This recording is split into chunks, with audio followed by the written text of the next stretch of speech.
3, 2, 1. Take a sip of your beverage there, Jerry. We got some talking to do. It's been a long day. We've been talking all day. Yeah, we did some live streams all week long. Yep. And as much as fun as they were, I don't know if I want to do any next week. Maybe not next week. I do like them, though. Yeah, no, they're a lot of fun. Yeah. So we did a whole series, 4-part series. It's going to be up on our website. It's definitely in our Facebook group, the public one. And if you have any of the links to the Vimeo page, the Vimeo page, they're there, but I'm going to put them up on the website. And I think they might already be there, yeah. If you go to growmytsp.com/live, scroll down to the bottom of the page, and you'll see the 4-part series there. It was a lot of fun. We were talking to everybody about how to build charts. Yep. And, it's not a formal class or anything, but it was a way to kind of let people know how to go to, our stock builder of choice, stockcharts.com. I mean, people have been asking for a long time about how exactly do you do it? Because when we do the show, it's PowerPoint screenshots. Yeah. Which you take from stock charts. Which I take from stock charts, and I write on it, and then we write on it in the show and all that. But I mean, if you can learn how to use stock charts on your own, it will completely change the way you watch this show and how you look at your TSP investments. Yeah, if I was not on the show, I'd be watching you with my my charts pulled up, and I would be going, okay, yeah, I see what Jerry's talking about, and like confirming what my thoughts were while I was going along, or that's just me. But so anyway, if you guys want to check out that series, we wrapped it up today. We'll still be doing probably at least one Facebook Live each week. Yep. There isn't going to be a regular day or time, just because it's going to be based on what we see going on in the Facebook group and what we see going on in the news. We might pop in with something, but hopefully you guys like those. It's a little fun. We try to keep them real short. Yeah. What do you got for us this week? Today was a big news day. Was it? Yeah. I was too busy doing all the videos. I didn't watch any news, man. Yeah, no. I mean, I woke up this morning and they were talking about the employment report, and man, people have been talking about what may potentially happen over the last couple of days with it, but this morning it was all the talk on Bloomberg, and then as soon as the report came out, I mean, all the news was good. Mm-hmm. Depending on which side of the fence you're on, right? Depends on how you're looking at it. Yeah. So, I mean, all the employment numbers are up, unemployment numbers are down. Everything's great as far as the economy goes. But what does that mean for the Fed? Yeah, and see, that's only one indicator. This is what I love and dislike about news analysts on like Bloomberg and CNBC and everything, right? So just started doing like my CFA, and I'm studying all this fundamental stuff, which is very foreign because we're technical guys. Yep. And there's a lot of focus on things like consumer price index and the GDP and employment. All the fundamentals. Yep. Yeah, and so, but much like technical analysis, it's only one indicator, right? So this report comes out, but very rarely do they take time to go, okay, this is just one piece, because they want to make it fear or, fear. Usually it's supposed to be fear-based, right? They're trying to some way get you to go, oh my gosh. And it's a disservice a little bit, though, I think, to the average retail investor, which is everybody. That's that's only part of the story. But so, what are your thoughts on it? I was watching Bloomberg, right? I didn't watch Fox Business or CNBC. Like, those are a little bit more mainstream. They're a little bit more politically leaning. Right. So, I mean, I didn't watch any of them, so I don't really know what they said because literally I didn't watch them. I was watching Bloomberg for the maybe first half of the morning, and then I haven't watched anything since. But Bloomberg, they pretty quickly got to what's the Fed's response to such great numbers. And chances are, if you saw the news at all on Fox, I would imagine, or CNN or whatever, I would imagine it was very positive. Probably especially on CNN because, of course, it's good for the economy, the president's doing well, and all that. Bloomberg went right to, the numbers are great, oh no, because the Fed has been talking for months about how do they start to tighten. Right. And we talked about this in the show last week, right? Yeah. How does the Fed start to tighten? And tightening is the language that you want to listen for, because Fed tightening means it reduces the amount of money going into the system. They're going to pull money out of the system. Right. Even they're actually just going to slow down the amount that they put in. It's not even Right. I mean, it's kind of like talking about the deficit and the debt, right? Yeah. I mean, when they say we've reduced the deficit, all that means is you slow down the amount of the debt increasing. They're still getting a lot of debt. Oh yeah. It's just not as much. Not as much. Oh, yeah. Right. So it's this wicked balance. I mean, it is. There is a lot going on when you're talking about all the various securities. All the things out there, right? Not just TSP. These things impact it because they impact behavior, which is what the stock market is, right? Yep. And so it's gonna affect behavior of businesses. Am I going to hire people? Am I going to take out a loan for my business? Yep. Are my employees going to invest in education for themselves? Like, it affects all that because we think it is important. So and we're all listening to these folks on TV, so it makes us say, "Oh, I should do this versus that," right? Yeah. Like one of the things. Most of the time, we say fundamentals don't directly. They're not as interesting to or as valuable to look at because they're all individual data points. Mm-hmm. Today's was kind of different because it's macro. It's very, macroeconomics, right? So big things tend to affect. It kind of, has a ripple effect. It right? does. So if the Fed tightens money, that can affect the indexes. It absolutely will. Particularly affect one of, the F fund. The F fund. And we're going to get there today for sure. Yeah. It also, if you looked at, we don't have the NASDAQ, which is the tech index, right? We don't have that in S&P or in TSP. But the NASDAQ was down today, even though the S&P 500, the C fund was up. And the F fund just collapsed. We're going to get to that. But the idea is that tech companies have their value is in earnings projected going forward, right? And so if the value of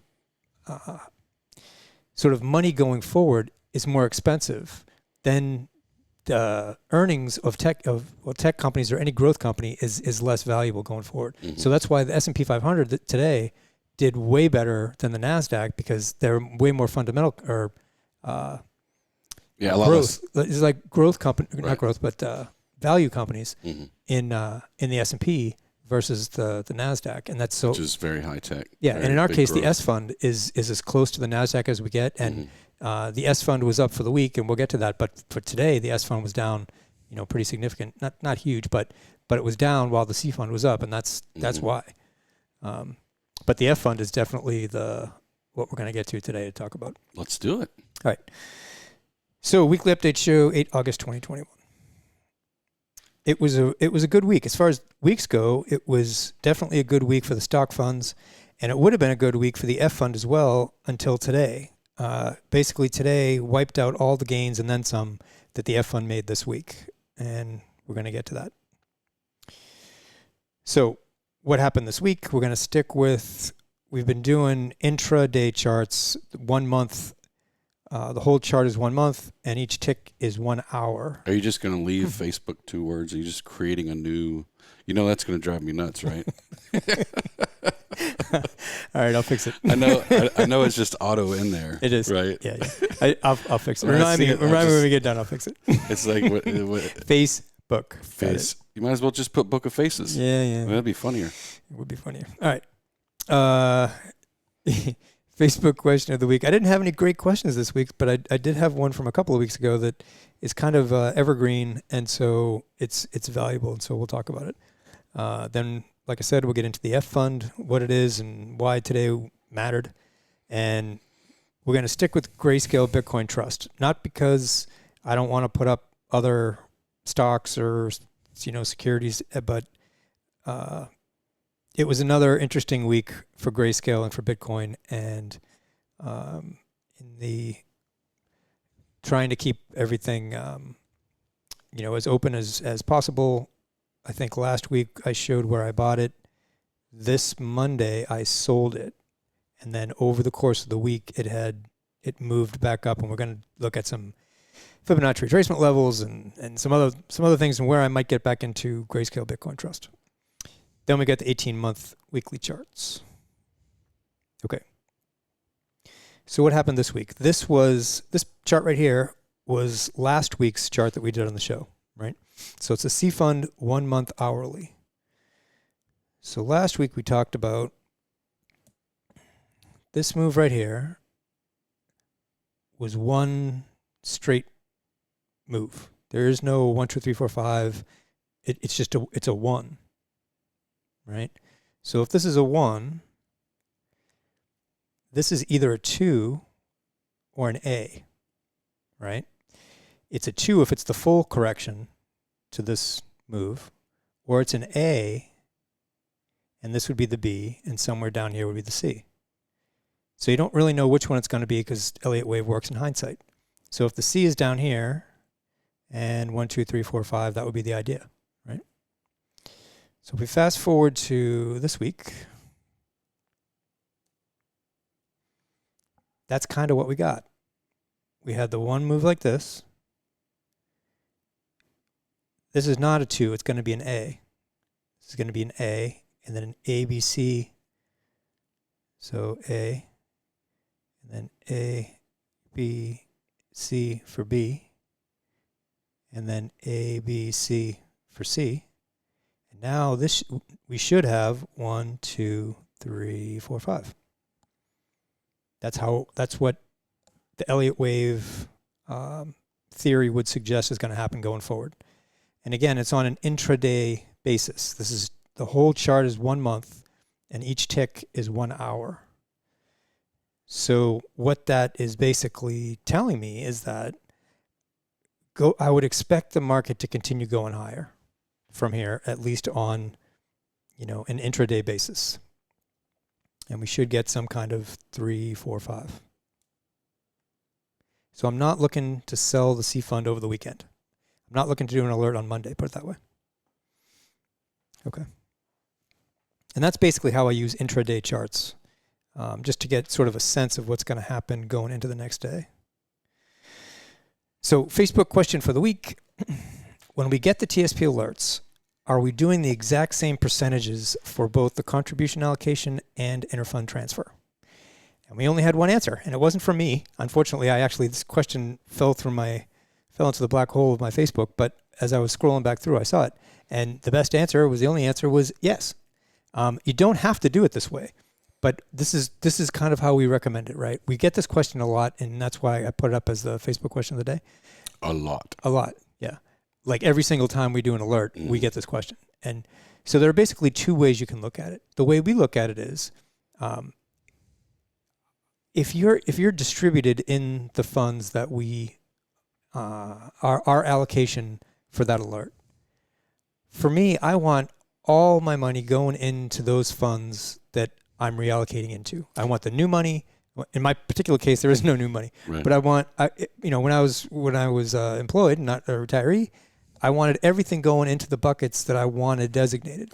Because we're moving them there because there's a trend change. Yes, yeah. Right. Now, there are all kinds of ways to play the TSP game, and we talk about that all the time. If you try to overlap too many of those ways, you're defeating the purpose. Yourself. Yeah. Yep. So my preference is to keep it simple and do both an interfund transfer and a change of fund allocation on the same percentages at the same time on the same day. And you describing that brings up one of probably the second most asked question that we usually get between support questions and Facebook and everything is, how would you do this different if you were retired? This is back when you were still, working, right, which right. You recently retired. Yeah. And I've been retired a while. And we haven't changed. I know you haven't changed. Not one thing. Not one thing, nope. Even though you're not contributing. As a matter of fact, if anything, you're probably more aware because you want it to keep growing. Right. Right? I mean, we're young fellas. Yeah. We don't feel like it. But sometimes we're young fellas. We got a lot more time to go. Yeah. And I want my retirement account to keep growing. Right. I don't think I ever want it to stop growing. As long as I have time to manage it. Right. If it got down to where I couldn't manage it, well, then that's a different story. Sure. But that's my personal circumstances. Right. If I was a 5 million TSP millionaire, right, and I said, forget it, I don't want to do anything else. I'm going to go buy my boat and I'm going to go sail, and that's nothing. It. Then I would buy the annuity from TSP, right? Because if you're making 100, 200 grand a year on the annuity, for for doing absolutely no work. Yeah. You know, and if that $200,000 a year can fund your lifestyle, float your boat, right, float your boat, then great. I mean, don't watch this show, man. Go sailing, right? Yeah, but if you're still wanting, so but the point I was trying to make was like one, where the original question, where do you put the allocations? And it falls right next to where, like, what do I do if I'm fill in the blank? And particularly retiring. It's like, I don't know, we're not doing anything different. Right. And so, but I think people expect that you would do this differently when you were, actively employed versus now retired. Yeah. And it's not changed at all. No, I get all the time that I'm, and we talk about it, and I'm going to stop talking about it because it's not actually true. We talk about how we are conservative investors, right? Yeah, that's a wrong description. It's wrong, right. I mean, right now, conservative relative to someone buying Bitcoin, true Bitcoin, not Grayscale Bitcoin, what we're talking about. Right. Like, that's volatile and very risky. Crypto in general, not just Bitcoin. Yeah, it's risky because it's volatile and it can drop a lot in a day. And unless you are, well, not unless you are. I mean, you have to be watching it constantly. You got to be watching it constantly. Yeah, it takes a lot of work. Yeah. In our case, with the TSP, index funds, it's not that volatile. And as long as you have your lines in the sand drawn and you know what you're doing, people say, they don't say, they're sort of following what I'm saying, which is why I'm saying I'm not saying it anymore. you're super conservative. No. So my answer is, project that on you. Right. Right now, I am fully invested in the 3 stock funds. You can't get any more risky. Right. I mean, what else is there? I'm 100% in the stock funds. Yeah. And it's, it's not really conservative. What I would say is the methodology that you use puts our retirement account at less risk. Yes, absolutely. That's not a conservative investor, right? Conservative investor. That's right. Oh, you have been studying. That's right. A conservative investor would be happy with 2-3% growth. That's a very conservative investor. Sure. Right? This is if you put your financial advisor hat on. Right. And if you go to our website and look at our performance, right, and we're long game players, and you look at a 10-year span where we were by far over 10%, good luck. Get an advisor to tell you that and to show it and prove it. Yeah. That's not conservative investing. No. Especially since we only have the 3 stock funds, one bond fund, and a money market. It's not risky because, I would say 99% of the time, well, I would say 100% of the time, because you can go back and prove it, that you've been out every time we've had a massive drop, right? Maybe not little ones, but big ones by far, 100%, right? And so if that makes you conservative, I don't know. It's not. It's not the same, right? So I agree with you. We have sometimes used the word conservative, or it's been kind of projected. When no, what I would say is you're less risky. You're risk averse. Well, what you are is loss averse. That's for sure. Hopefully, everybody is loss averse. I don't think. I don't think they are, because I don't think they think of it as a loss. Because, and we bring this up all the time. Paper loss and all that. Yeah. All that is my retirement account. If I look at my balance and it goes down, that's a loss. It went down. It's a freaking loss. Yeah. I don't care how you try to explain it. Yeah. But back to the slides, because we can talk about that for an hour and a half. Yeah. So let me just there again 2 ways that I looked at this, answer this question, right? The way we look at it, make it simple, put all your make the allocation interfund transfer, change of fund allocation the same percentage on the same day at the same time. Great. The other way to do it is a combination of sort of dollar cost averaging, and maybe you're following our side also. And you can definitely do that if you always contribute, let's say 50C 50S, just for example. Say 50C 50S is your allocation, and you just leave that. And your interfund transfers. Your interfund transfers would move up and down based on what the market does, right? What we're doing on the show, right? Right. But if your contributions keep going into the CNS, then what you're going to end up having is, when you look at your account, is buckets of money in different percentages in there. And unless you know that the reason that it's being filled at different levels is because you're contributing only to those 2 funds, and when you do an IFT, it doesn't reallocate everything, and Actually, when you do the IFT, if you tell it, I want to change to this allocation, then whatever's in all those buckets, it is going to change to the new allocation anyway. Right. So the current money always changes. Yeah. The new money coming in can be changed. It's just to us anyway. It's not a very consistent and effective and efficient way to manage the TSP. Prove us wrong. Give us some data and show us that, if you did, if there's a way that you've been able to manipulate new money to make the growth. Sure. But you can't, because you have no control over what date you buy it on. I mean, that's the ticket. This is so much. I know nobody can prove it, but I'd be happy for them to try, because if we thought it would work, we'd be doing it. Bottom line is, the answer is yes. Yes, when we get the alert, in terms of the alert, yes, both IFT and change of fund allocation at the same time at the same percentages. Yeah. Bingo. Okay, F fund. So what is the F fund? Nobody really talks about it. So what exactly is the F fund? If people do talk about it, they say, well, the F fund is great because when the stock market's going down, the F fund is going up. Is that actually true? What do inflation and interest rates have to do with it? When does it make sense to be invested in the F fund as a TSP investor? Right? So those are some things to think about as we go through this. The next couple of slides are I took copy-paste from the tsp.gov website. So if you go to the site and you want to see what the site says the F fund is, this is it. So the F fund is a fixed income investment fund, right? This is probably the most important piece down here. The F fund's investment objective is to match the performance of the Bloomberg Barclays U.S. Aggregate Bond Index. It's a broad index representing the U.S. bond market. So there are Treasury bonds in there, corporate bonds, and they're all high quality bonds. And I think we get to that a little bit on one of the other slides. But as far as the S&P 500 is the stock market sort of base comparative, right? Everybody is trying to beat the S&P 500. On the bond side, the aggregate bond index is almost like the S&P 500 on the stock side. So it's a great bond index. Why should I invest in the F fund? So F-funded investors are rewarded with the opportunity to earn higher rates of return over the long term than they would from investments in short-term securities such as the G fund. Opportunity to earn higher rates. You have an opportunity. You have an opportunity. Not an obligation. Yeah.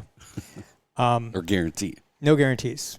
And why is there no guarantee? Because the G fund does have a guarantee that you're not going to lose money. It's never going to go negative. It's not going to go negative, right? You can lose money in the G fund because the G fund can go down. It's just you can't have a negative quarter by law. So, the overall risk is relatively low in comparison to other fixed income investments in the market because the F fund only includes investment grade securities, which is true. So there's no like junk bonds in the F fund, right? I don't know if they're all like AAA, triple B plus, whatever, but there are no junk bonds in the F fund. So the risk in relation to other bond possibilities is low. As bonds go. Right. This is a good setup. Yeah, this is great. It's like the S&P 500. As far as stocks go, the S&P 500 is a great index. AGG is a great index as far as bonds go. So now we'll get into it a little bit deeper. Am I okay with market and inflation risk? Okay, so we're only talking about the F fund. So F fund returns move up and down with the returns in the bond market, right? This is market risk, and we're going to show a chart of the price chart of the F fund, and we're going to show sort of what market risk looks like on the F fund. So F fund investors are also exposed to the possibility that principal and interest payments on the bonds that comprise the index will not be paid. It's very unlikely because, again, these are high quality bonds, big companies, S&P 500 companies, blue chip companies, and treasury bonds. So the credit default risk, very low, right? Very low. Or if F fund investments do not outpace or outgrow or grow enough to offset reduction in purchasing power. So inflation risk. And this is really where we're getting to what happened today. But give me a second. That's going to be on the next. That's going to be on this. So your F fund investment is also exposed to prepayment risk, which is the probability that if interest rates fall, bonds that are represented in the index will be paid back early, thus forcing lenders to reinvest at lower rates. There's a lot more going on behind the scenes in bonds in general, and then accumulated into the AGG than there is in stocks. And so the last one from these couple questions they put up on the site: how can I use the F fund in my TSP? In periods of falling interest rates, which is what we have been experiencing since like May, the F fund will experience gains from the resulting rise in bond prices because interest rates work inverse to price. So as interest rates go up, the price of the F fund goes down. And vice versa, right? So in the long run, you may expect F fund returns to exceed those of the G fund in general. However, you should also expect greater price volatility, up and down movement, because interest rates go up and down, right? And then the generic disclaimer: a retirement portfolio that contains stock funds like the CS&I funds, along with the F fund, will tend to be less volatile than one that contains stock funds alone. Great. So before I get to the performance, so what happened today? The important part of this is in periods of falling interest rates, F fund will experience gains from the resulting rise in bond prices. So what happened today was we had a really good employment report number, right? It was a whole report. It wasn't just employment. There's a ton of information in there. And what happens is the better the economy does, the more the Fed needs to look at it and manage inflation, because if everybody's working, we're at full employment, people are getting paid more, and all that was happening in the report. I mean, it really was kind of an unbelievable report. So the Fed has been pumping a ton of money into the system, and it's been trying to figure out a reason. Basically, it needs a catalyst to stop putting all this money into the system. Because you can't do it forever. You can't, and it's been doing it since 2009. But you can't do it forever, right? So economics just work that way. It's a very fine balance, right? Yeah. And that's why most of us don't want to be economists. Yeah. Because there's no right answer. No, there's definitely not a right answer. Because there's like 7 it's million like political answers. Science. There's no right answer. There's no science to it. They're all just balancing things, hoping that it works, right? Yeah. I mean, you pull different levers and you see what happens, and you have expectations of what's going to happen. And if it happens, great. If it doesn't happen, you go to plan B. And what's crazy is when the Fed pulls a lever just like very little, which is usually how they do it, right? It's not these big things, but one little, I won't say a percentage. There's not even a good It's a milli percentage. Is that a thing? Like it's just, but it's amazing how the ripple effect happens through the economy, right? And it'll be very interesting over the next few months to see how the Fed reacts to this. So it's not even a matter of whether they pull it. It's a matter of them talking about going to pull it. Right. That's so. That's what's even crazier. Yeah, we came into this morning with the expectation that the Fed was going to. They haven't even pulled the lever yet. No. They're all this is happening today. They're thinking about talking about. Yep, that's exactly right. Bringing it up at brunch. Yep. That is exactly what happened. So we come into this morning, and the general consensus was that the Fed was likely to begin tightening like second or third quarter 2022. Once this report came out, Bloomberg decided that the Fed is going to start talking about tightening in November of 2021. And I mean, so it's all conjecture.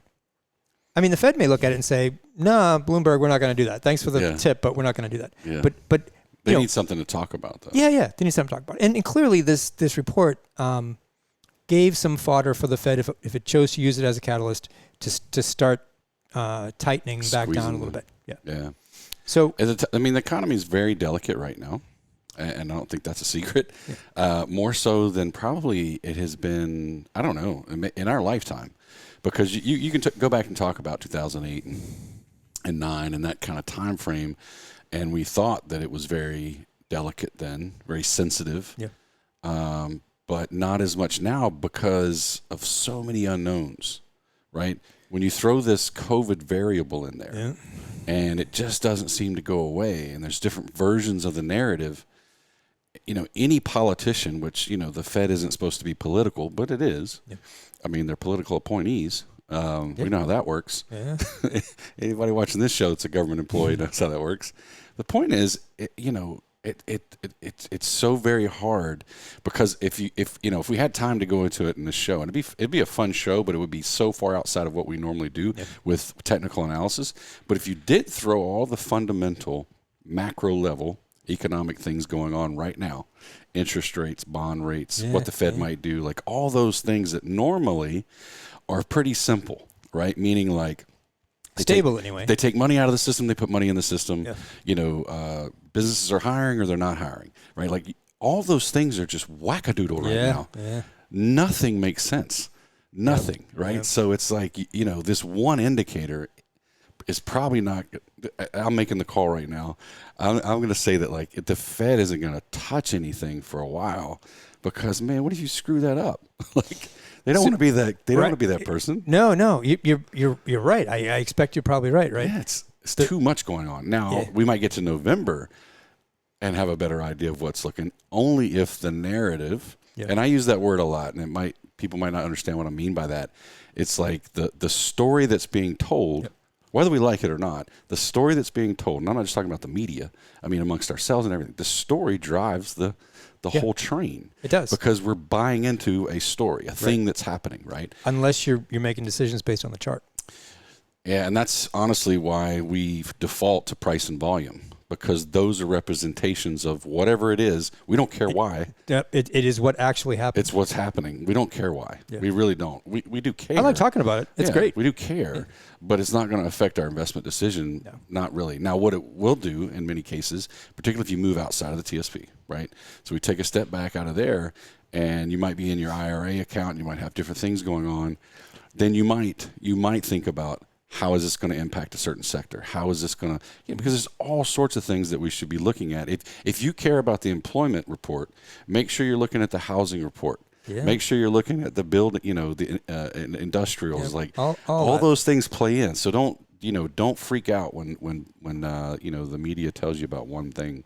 And honestly, I don't think anybody, I don't know. When I was a mid-level government employee, and or a mid-level soldier, I had time to worry about all this stuff. No. What I really needed was like somebody to decipher it, and kind of boil it down to some simple things, which is what we're trying to do. Yeah. So. Yes. All right. So hopefully that made sense. I have last one or two slides on this. Actually, this is just going to feed into the next slide. So this is the performance that TSP has up there for the F fund. So if you look at it, year to date, minus 0.37%. Not so good.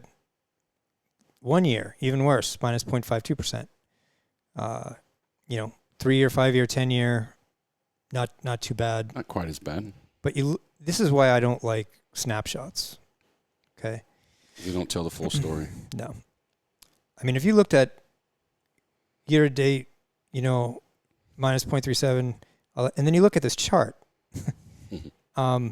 This is a 1 year chart of the F fund. So if you rode that wave, if you rode the whole wave, right? What was the 1 year? 0.37%. 0.37. 0.37. Yeah. These are huge moves for the F fund. Huge. Ordinarily, the F fund kind of looks like this. Right. I mean, if you went back historically, that's what the F fund generally looks like. It kind of goes up and down, and that's really the reason why I don't like it, generally speaking, over the G fund, because the G fund is flat. Yeah. It's just a very slow rise. Yeah. Or flat. Or you can come down, but it's basically flat. And so it never looks like that. No, never. It never looks. If you find a G fund chart that looks like that, send it to me. So So here's the thing, right? This day right here, if you were in the F fund, actually all the funds kind of tanked on COVID, right? So that was that. So, nope, I'm sorry, that was not COVID. COVID was sneaking up on me here. Here's January 2021. I don't remember why that happened, but the F fund tanked big. It broke through the 10-day, broke through the 50-day on the same day, came down for a 1, came up and hit that 50-day moving average line, and then rolled right back over. So if you didn't get out here, that was your last best day to get out. And then it completely collapsed. Once it hit the bottom, and it collapsed in 1, 2, 3, 4, 5 legs. Surprise, surprise. Okay. So we get 5-leg Elliott Wave down to a bottom. We get a 1, 2, this low is higher than this low, and so anywhere in here was a good time to get back in. But we don't trade the F fund like that. We use the F fund if it's in an uptrend, then it's better to be in the F fund than the G fund. But if the stock funds are the place to be, the stock funds will give you a way better return than the F fund ever will. So, for example, from 116.75 right here at the top, 112.50 down here was the bottom. So this whole move, which was huge, was 3.8%. I mean, you can make 3.8% in a week in the stock funds. It's a good week, but this 3.8% move on the F fund over the course of a few months is huge. So my eraser is not working for some reason. It's Friday. Yep. That's So fine. you can see the eraser and it's still not moving. It's all right. We'll just leave We're it gonna a move little. past it. So at any rate, the F fund did really well for us when we used it in between being in the stock funds for the past few months. However, right now, as of today, you can see that dot right there is today, Friday. It gapped down through the 10-day moving average. It's sort of an initial gap on the way down, I would suspect. You got all the indicators rolling over at the same time, which we also would expect because it was a really, really down day. And actually, the last 2 days were also down. So the F fund has probably run its course. And probably not coincidentally, it's pretty much a double top. So a lot of things coming into play on the F fund. And if you're in it, I'm not so sure I would stay in it much longer. If you're not in it, I certainly wouldn't be buying it. Okay. Bonus chart. It doesn't even feel like a bonus chart anymore because we've been talking about it here for several weeks, but I'm just going to run back through it. So here's what happened. Back on July 23rd, I got, depending on how you want to count this with Elliott Wave, you got 1, A, B, ABC, 1, 2, 1, 2, 3, 4, 5 for 3, 4, 5. All right, that's one way to count it. The other way to count it is just start here. This low is higher than that low, so it's really kind of against the rules, but it makes it easier to look at. 1, 2, 3, 4, 5. At any rate, Either way, it still ends up being a 5. Either way, you get to the bottom, and I talked last week about, and I showed a chart of the top from 2007 to 9 and how it was very similar to this and why I got in. So I'm not going to get into that again. You can check it out from last week's show if you want. But I bought it at 25.65 back on the 23rd of July. So fast forward, here was the 23rd of July, somewhere in here when I bought it. Right? So over the course of this week, or I guess last week, we ran up and hit that 38% retracement level. So I let it come back down a little bit. When I was satisfied that it had hit enough resistance at that 38% retracement level, I sold it on August 3rd at 33.06. And the reason I sold it is because it was just shy of that retracement level. And if you look at it, you can kind of see a 1, 2, 3, 4, 5. And so it went 1, 2, and it started back down that way. And I'm like, nope, that's it, I'm out. Yeah, it was kind of turning over there. Yep. So because it had a huge move. I mean, I made like, I don't know, 15% or whatever it was from here to there. And I didn't want to give it back. So I was happy to take my 15% off the table and keep on moving. So now I keep watching it, right? So then what happened this week? I sold it at 33.06. Like in there somewhere. We keep going back and forth with different software, so it's kind of hard to zoom in. Yeah. So if you can see 33.06, that's where I sold it. It went a little bit lower, right, below 32.50. And then in the last 2 days, it came roaring back up. And right now, it's back above, let's see. A previous high. Yep. So this is the key. Right now, on Friday's close, at 36.01, what is wrong with my pen? Telling you, man, it's Friday. You're not kidding. Everything, it's just glitching.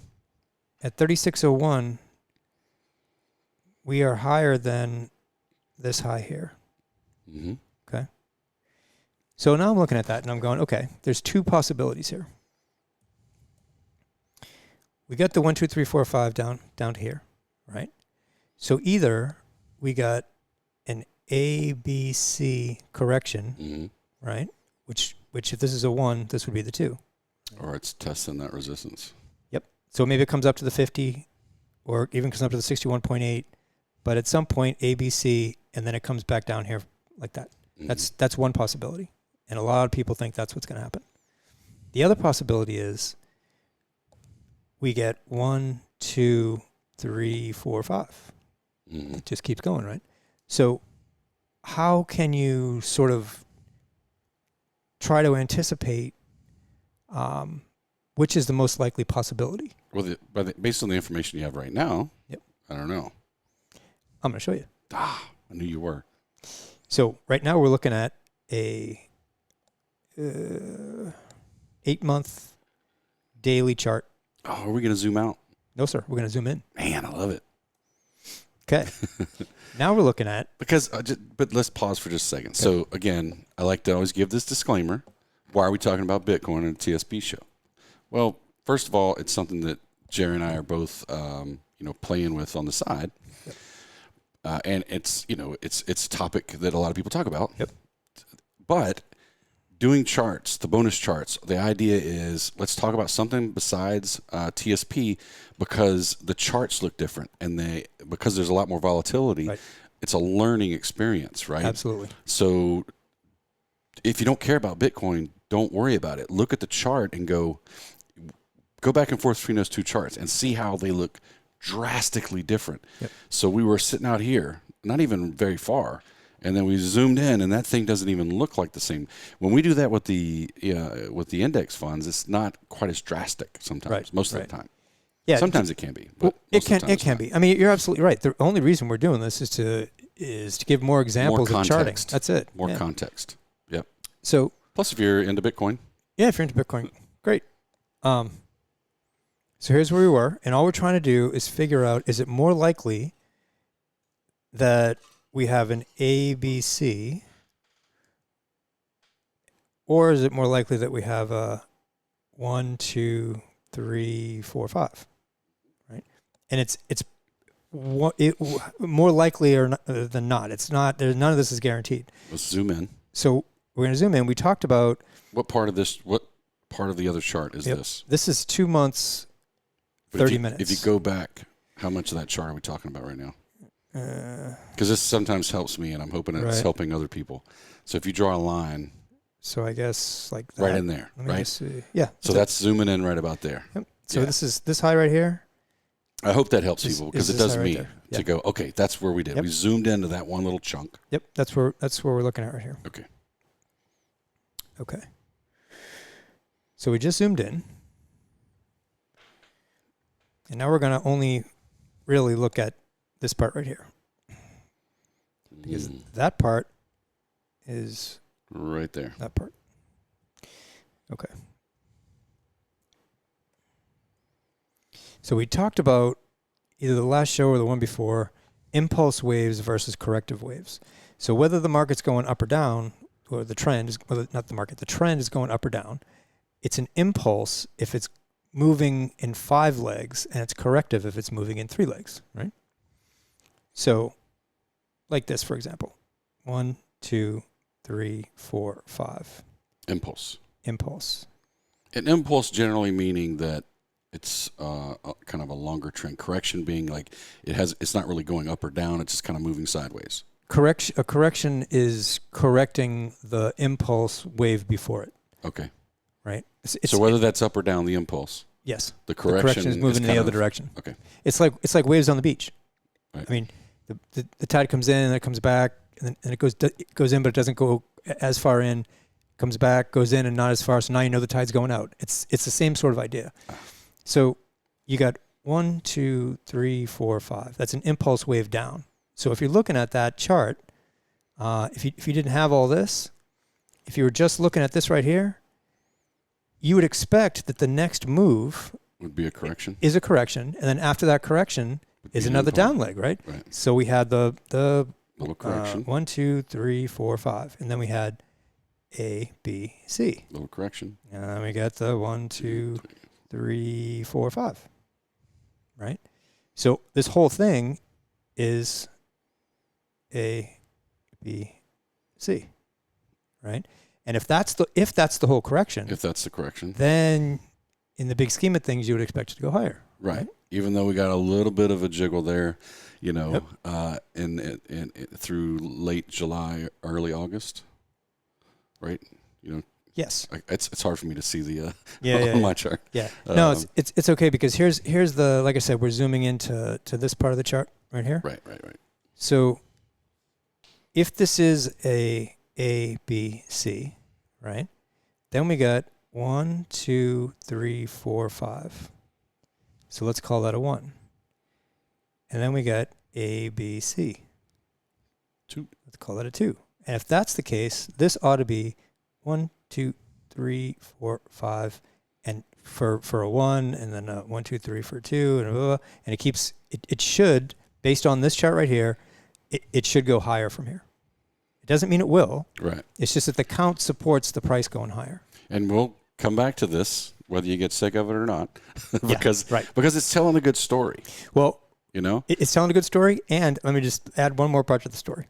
So because this is my best count right now. Let's say this is 1, 2, 3, and we start to go sideways for a 4, and then we come up a little bit, right? Now this is 2 months, 30 minutes. Each one of these ticks is 30 minutes long.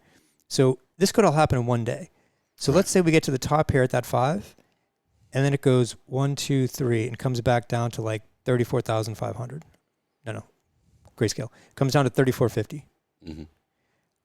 And then one tick back up like that, that's where I would buy it next. Because you're expecting a big... Yeah, because now it's 1, 2, and then a huge 3. Yep. Yeah. So we'll see. We'll just keep on looking. We'll keep our eyes on it for you. Yep. I appreciate that. All right. No, I mean me for you. Gotcha. Yeah, okay. Other way around, buddy. I'm not going to be watching. I need somebody to watch it for me. That would be great. Okay. I think we've gone on long enough. TSP funds, 18-month weekly charts. From a weekly perspective, I know we just did a whole bunch of pretty technical analysis on all those charts and a pretty good deep dive into the F fund. But on a weekly basis, as you can see here on the C fund, the red line is the 10-week moving average. We haven't been below the 10-week in quite a while. This is an 18-month chart. We were only below it here and here just briefly. Until we get a close on a weekly basis below the 10-week moving average line, no reason not to be in the C fund. You get the RSI has been riding the top line for months. MACD is flat. Slow stochastic is well above that 80 line. No reason on a weekly basis to sell the C fund right now. S fund is something that I don't want to get super far into, but it is kind of interesting. There's a stealth correction going on in the market. You don't see it so much in TSP because we only have 3 indexes and they're very broad, but the S fund is more of a small cap index. And so even though the price has basically been flat for months, the underlying fundamentals have been absorbing, sort of. So that's why when you see like slow stochastic tick positive here, if we can get MACD to come back up and tick positive, S fund is definitely going that way. Yeah, it's going to feel a lot better. Yeah. Be a little bit more probability of an uprise. Yeah. I mean, I'm very happy to own the S fund here. I wouldn't be selling it. Just hanging out. I mean, I'm just hanging out there. Yeah. I fund is a similar kind of way. We had a pretty good consolidation over the last couple of months that wasn't as long as like this whole consolidation here, but you could make an argument for like a 1, 2, 3, 4, and we're getting ready to have a 5. You got a pretty good crossover in the slow stochastic. MACD hasn't, is starting to think about going that way, and RSI is definitely heading back up. So on a weekly basis, I think the stock funds look really good. F fund, let me just zoom in.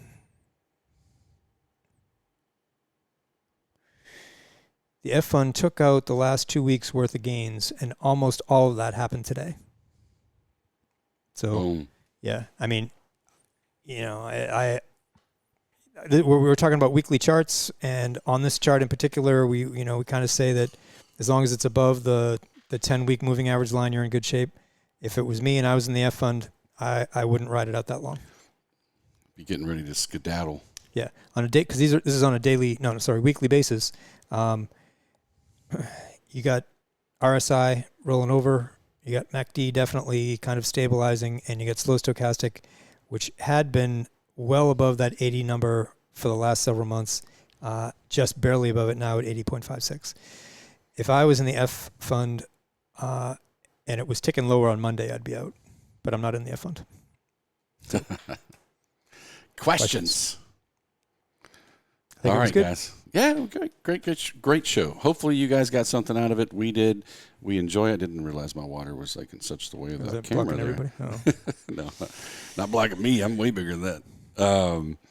Hopefully you guys are getting a lot out of the show. If you're new to the show, send us some questions, some comments. You don't have to be new to the show to send us either one of those. Send them. But share it with your friends. Check us out every Sunday.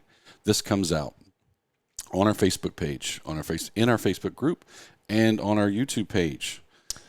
Next week is the members only call.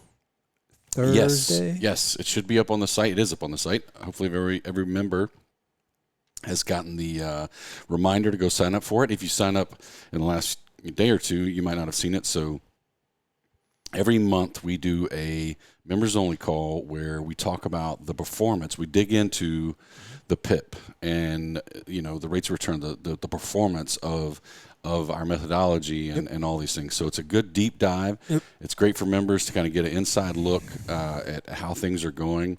We definitely don't talk about those things in the public forum. So that's why you got to be a member to get all that. And our little logo went out, so that means it's time for the show to go off. All right, guys. Hope you've had a great weekend. Hope you have a great week coming up. If you have any questions for us, please send them through social media or email. We'll talk to you later. All right. Deuces. Oh, that's the wrong one.